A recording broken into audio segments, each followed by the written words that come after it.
You plumb the depths of my heart, search out all of my ways.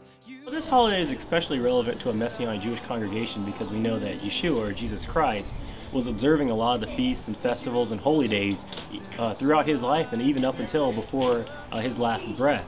So we kind of find it by observing the holy days and the commandments and the festivals, it's kind of like us living a life like Christ or like Messiah.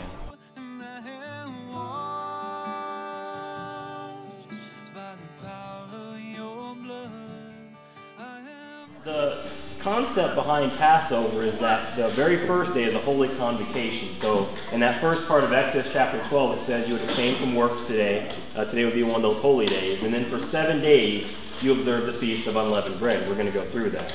In Exodus chapter 12, verses 27 through 49, this is the Passover sacrifice of the Lord, who passed over the house of the children of Israel in Egypt. The people took their dough before it was leavened. Then the children of Israel journeyed from Ramses to Succoth.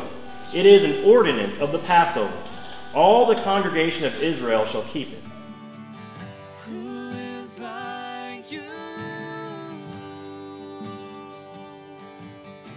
My favorite part of Passover to get to teach people is really just the plagues. I don't even really know why, but just the fact that it took so many plagues, it took so many bad things for Pharaoh. I mean, he just had his heart hardened. And just really understanding the amount of effort it took for Pharaoh to let the children of Israel go, that's the most interesting part of Passover for me. You guys did great. That was smart. Very, very ingenious. I love it. All right, the next one, we're going to do frogs. So we're all going to say frogs on 3. 1, 2, 3. Frogs! I need the frogs. Go ahead and put on the frog masks. You guys took the easy one, man. These people. The next one is wild beasts. We're all going to say wild beasts on 3. 1, 2, 3. Wild beasts. All right, where's my wild beasts? Come on, beasts, beastly beasts, beasts.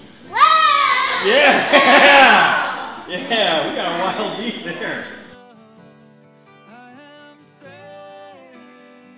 For the adults, I'm really praying that what they take away from this is understanding that it is important to observe the holy days, the commandments, the festivals, but that each and every one of these festivals and holy days in the Old Testament has ties to Messiah in the New Testament. That's what I want them to take away.